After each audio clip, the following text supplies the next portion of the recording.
สบายดีพี่น้องทุกคนเด้อมื้อนี้สิมาเฮ็ดออกกระดูกข้างหมูสู่พี่น้องกินเด้อสำหรับออกมื้อนี้เฮ็ดได้ก็ฝากพี่น้องติดตามไปนํกันเลยนะพี่น้องเนาะมีกระดูกข้างหมูแล้วก็อันนี้มันคือเครื่องหอมที่ว่าตำแล้วเนาะอันนี้มักทั่วแล้วก็มักมะระแล้วก็มีเห็ดแล้วก็เห็ดกระตันมีมักอื้อนำพี่น้องมื้อนี้มีมักอื้อแล้วก็มีผักกาดผักชีพร้อมเด้อพี่น้องเด้อแต่ก่อนอื่นเฮาก็จะไปคั่วหมูคั่วกระดูกหมูนี่ก่อนนะพี่น้องเนาะใส่น้ำมันที่ว่ามีกระเทียมเนาะลงไปประมาณ2บวงแกงแล้วก็เอาเครื่องหอมที่ค่อยตำไว้นะมีผักบัวแดงน้อยแล้วก็หัวสิงไข่เนาะหัวข่าคนคั่วไปกับกระดูกข้างหมูเอาลงมาเนี่ยค่อยใส่อันเฟเวอร์นะเฟเวอร์อันผงนัวนะผงนัวหมูนะลงไปแล้วก็คนจนมันสุกเติมน้ำด้วยน้ำมันยานางเด้อพี่น้องเด้อยานางที่ว่าบ่ขุ่นปานใดเนาะบ่เค็มบ่ขุ่นปานใดหลังจากเราต้มไปประมาณ20นาทีเนาะก็เอาเห็ดลงไปเติมเอาเห็ดลงไปแล้วก็จะต้มเห็ดไปประมาณ10นาทีพอดีรวมเป็น30นาทีเนาะกระดูกหมูก็เริ่มอ่อนคักแล้วพอดีงามเลย30นาทีกระดูกข้างหมูนี่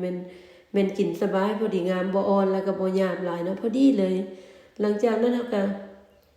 จะคนไปคนมาเนาะให้มัน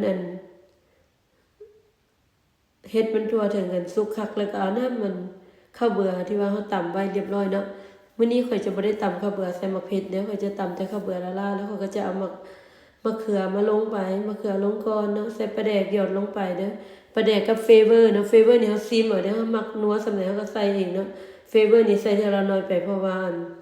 เฟเวอร์แต่ละเฟเวอร์มันจะเค็มเนาะพี่น้องเนาะผงนัวไก่ผงนัวหมูมันอย่างนี้มันจะเค็มได้นึง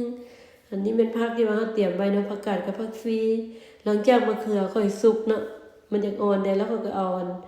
มักทั่วกับมักมะระแล้วก็มักเพชรเป็นเม็ดลงไปเด้อพี่น้องเด้ออันนี้มันค่อยตำมักเพชรใส่ต่างหากเพราะว่าค่อยเฮ็ดตำอิดบ่ใส่มักเพชรเพราะค่อยจะแบ่งออกให้แม่ตู้ค่อยเพิ่นบ่กินอันมักเพชรเนาะสิเอาไปเฮือนเพิ่นเอาไปต้อนเพิ่นเนาะก็เลยเฮ็ดให้เพิ่นต่างหากหลังจากนั้นเราก็เอามักลงทุกอย่างสุกเป็นที่เรียบร้อยแล้วค่อยก็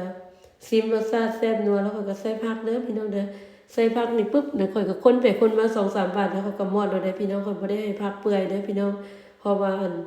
อ้อไทยเวียงจันทน์บ่หรือว่าอ้อไทยทางภาคกลางเนาะภาคกลางภาคใต้นี่เพิ่นจะอ้อผักยังเขียวอยู่เด้อพี่น้องเด้อจะแบบนี้แหละค่อยก็ผสมผสานเนาะค่อยกับไทยเวียงจันทน์ผสมไทยทาแขกไทยสะบัดนาเขตแล้วก็เลยออกมาเป็นอันนี้แซ่บๆพี่น้องเจอกันใหม่คลิปหน้าเด้อ